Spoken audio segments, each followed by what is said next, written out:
Para aceptarnos tal cual somos, tenemos que aprender a mirarnos. El espejo.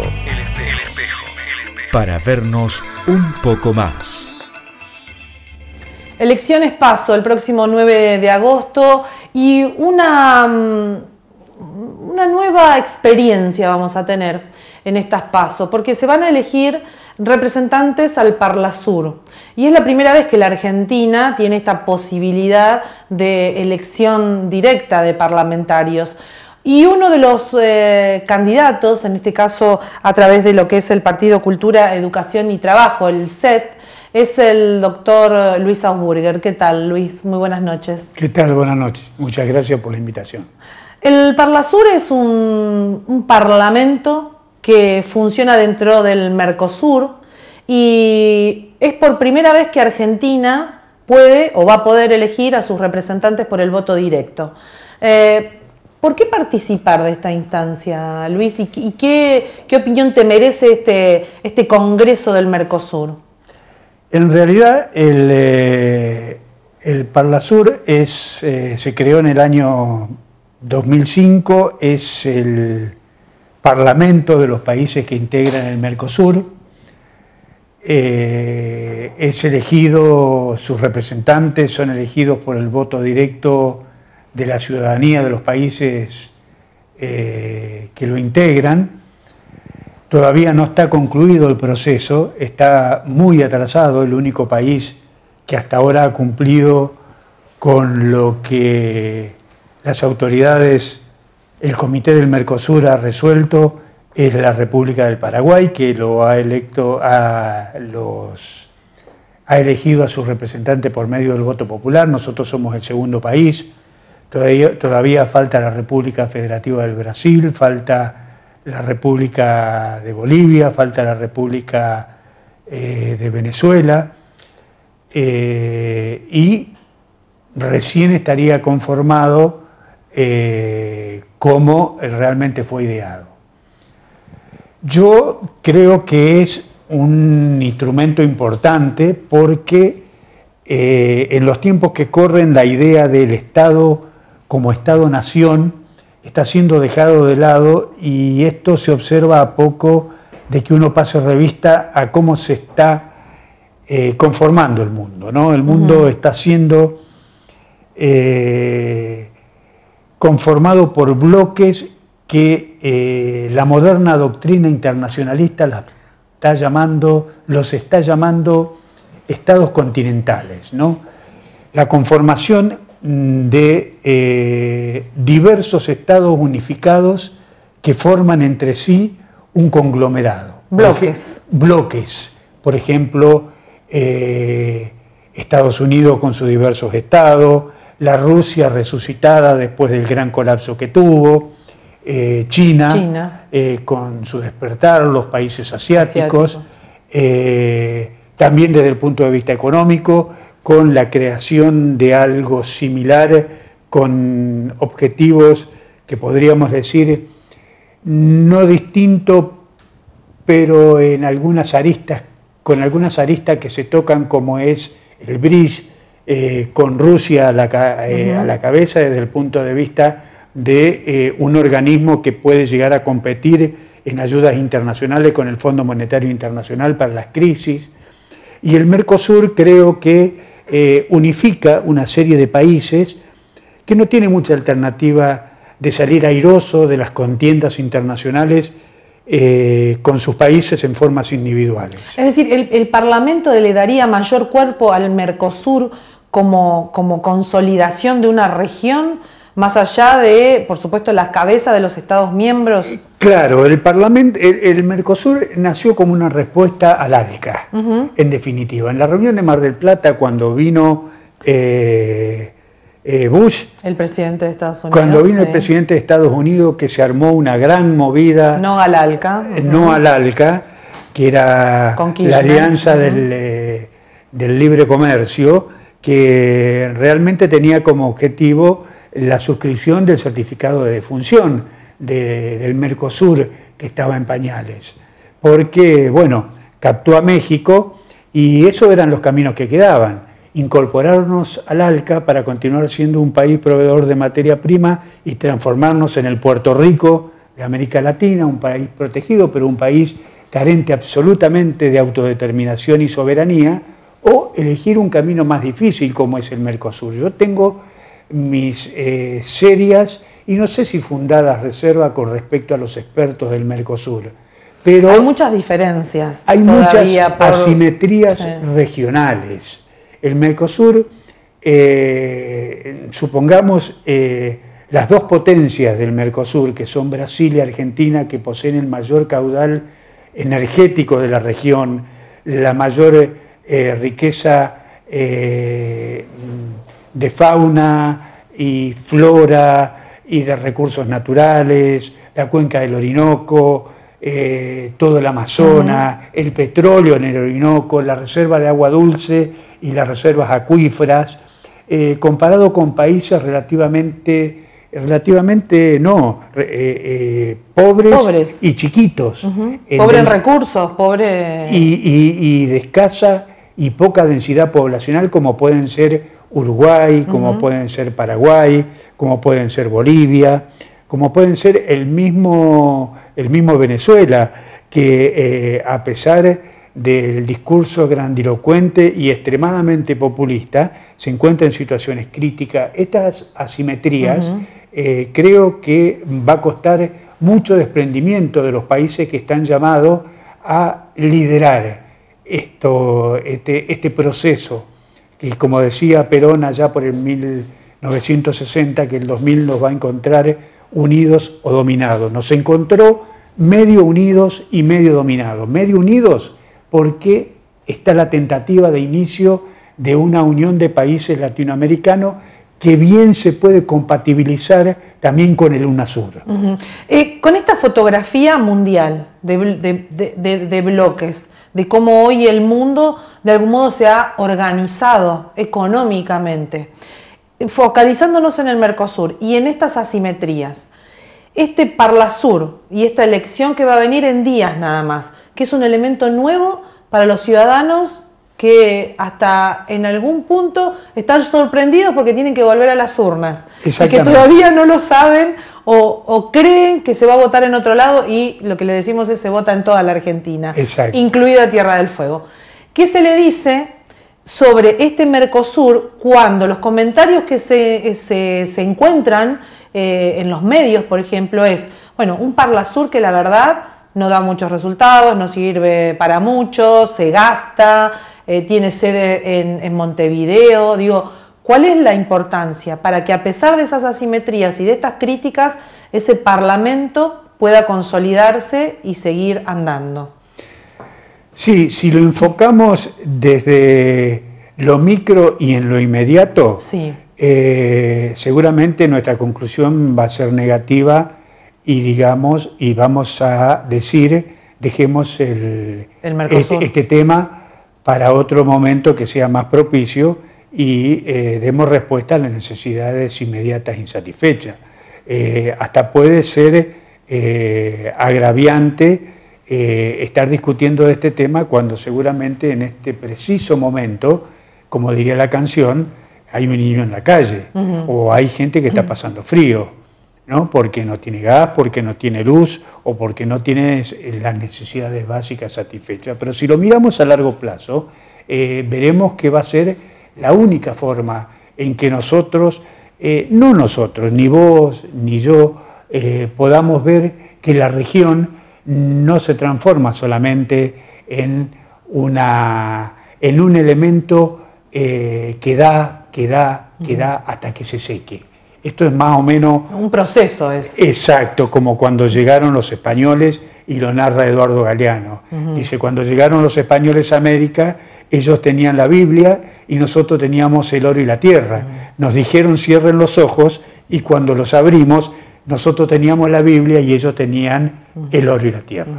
¿No? Esto es más o menos parecido. Es un proceso parecido a la Comunidad Económica Europea, que incluso no ha terminado, porque exactamente, en el proceso todavía tenemos a un Grecia, a cositas que parecían infalibles y no lo son tanto. Y no lo son tanto porque el mundo está entrando en una movilidad que hasta hace un tiempo atrás no la tenía. Estamos viviendo, sin que nos demos cuenta, la Tercera Guerra Mundial, aunque parezca exagerado, y una expresión, con otras herramientas. Con otras herramientas. Esta mutabilidad de países, el pacto de Estados Unidos con Irán, la apertura recíproca de embajadas entre Cuba y Estados Unidos, es un símbolo de los tiempos. Yo no sé si bueno o malo. ¿Y por qué hay que fortalecer el Mercosur en este escenario? ¿Y por qué entrar en este proceso de fortalecimiento? Porque es difícil que un pueblo pueda defender sus recursos. Es mucho más fácil defender el agua dulce, el agua dulce en una región como Mercosur, que la Argentina aislada.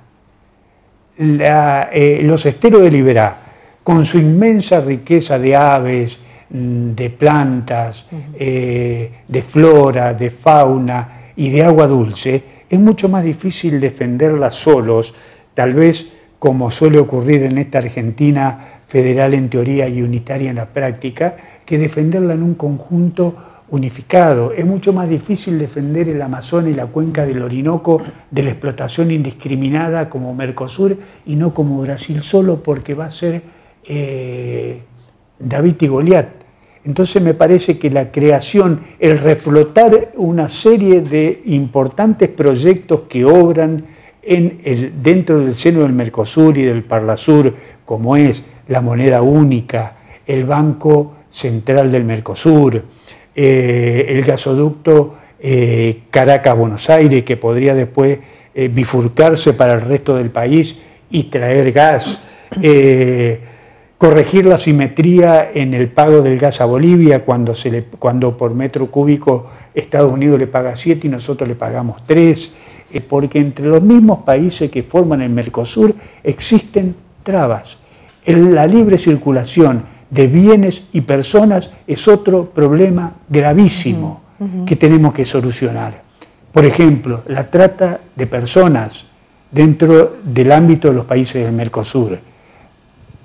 Y todo eso tiene que ver con la droga, con el cuidado de las fronteras. El cuidado de la frontera, la droga, porque a lo primero que atinamos a decir es apertura indiscriminada para el paso libre de bienes y servicios y de personas por la frontera de los países del Mercosur. Cuidado, porque nosotros con esa decisión podemos estar abriendo la puerta a cuestiones muy peligrosas que pueden ser muy nocivas para nuestros países. Habría que copiar como otros abrieron fronteras y también intentan controlar lo que es la trata de personas. Abrieron fronteras y después tuvieron que construir paredones, por ejemplo, en el caso de Sinaloa, en México, en el límite de México y Estados Unidos. Así que creo que no es una cuestión de ir apresurado. Vísteme despacio que estoy apurado. Doctor, ¿por qué en el CET? ¿Por qué enrolado bajo este espacio político y cómo surge esta posibilidad de que usted sea el candidato del Parlasur del partido? Porque en el partido, primero porque conozco a mucha gente que está militando en el CET, y dentro de esa mucha gente que conozco hay antiguos militantes del Partido Socialista Auténtico, que fueron los que me contactaron para ver, yo ya le había bajado la cortina a mi actividad política, me pareció un buen desafío. Me pareció un desafío que me exigía intelectualmente, más allá de una discusión de una banca, sin que esto desmerezca, todo lo contrario, es un honor, una banca en el Congreso de la Nación, pero me pareció que hay etapas en la vida de las personas, hay etapas en el crecimiento intelectual, es un tema el internacional y las relaciones internacionales y las relaciones entre los países de América, que de la mano de Eduardo Galeano yo he comenzado a degustar y ahora me gusta. Entonces, por eso, gracias a este ofrecimiento es que recalé acá y me siento muy a gusto porque tengo absoluta libertad para expresar incluso mis diferencias y mis reservas respecto de la conformación del Mercosur y del Parlasur. Doctor, usted fue fiscal de Estado de la provincia, pero además fue convencional constituyente. Y hoy se habla mucho, luego de las elecciones provinciales, ya, digamos, cambiando un poquito el tema del Parlasur y de las PASO, se habla mucho de la necesidad de la reforma de la Constitución, pero fundamentalmente ponerle el punto también al sistema electoral, a cuestiones que tienen que ver con lo que hemos vivido hace un tiempito para atrás. ¿Le parece que es el momento para reformar la Constitución? Sí, creo que es el momento que va a ser el momento para reformar la Constitución cuando agotemos toda esta etapa del proceso electoral. Las reformas estructurales de normas fundamentales deben ser realizadas cuando los ánimos están apaciguados, cuando los espíritus, definidas las cuestiones políticas exactamente, en las urnas. Cuando los espíritus están en calma, ahí hay que hacer las modificaciones, sobre todo si de una constitución se trata.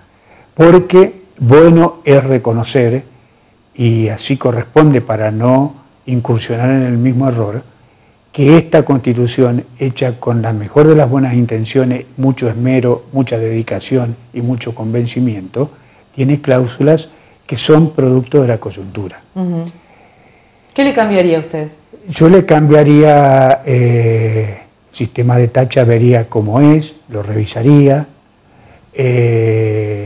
vería el sistema de elección y remoción de jueces, el Consejo de la Magistratura. La realidad ha indicado de que no ha dado respuestas a la comunidad, ha creado más sospechas que certezas en cuanto a la designación y remoción de los jueces.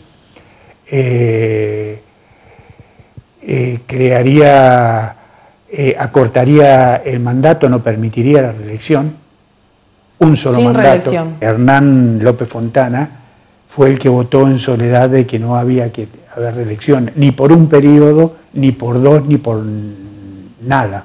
Un solo mandato y a la casa, a esperar uno y después tener la posibilidad. ¿Y por qué cree que ahora sería lo correcto? Porque la experiencia ha demostrado que los segundos mandatos han sido pésimos. Los primeros mandatos han sido buenos y pareciera ser que embriaga el poder en el segundo mandato. La alternancia es más sana. La alternancia es más sana. Renueva, oxigena. Renueva, oxigena, da nuevas posibilidades, permite a la nueva camada de dirigentes tener la posibilidad de tener más cerca la nueva oportunidad de tener, si se me permite el término, la reivindicación del objetivo no logrado en la elección pasada y no trabajar para dentro de 8 años o el tiempo que sea. La tengo ahí nomás.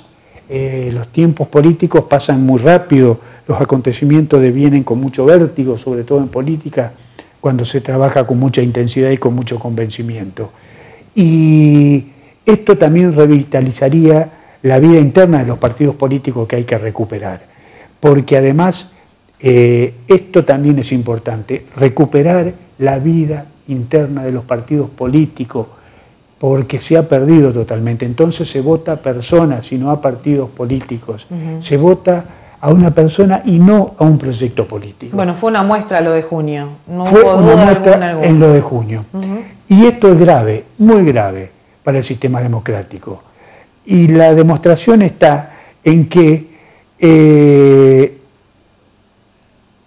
si se votaran a los partidos políticos, no importara que sea un solo mandato, porque el que viene, si es del mismo partido político, no va a tener necesidad de armar todo de nuevo, porque va a continuar el proyecto político del partido político, y para continuar el proyecto del partido político va a estar obligado a militar dentro del partido político y concurrir al partido político como su segunda casa, como era en otra época donde los partidos políticos eran la cuna de los dirigentes políticos.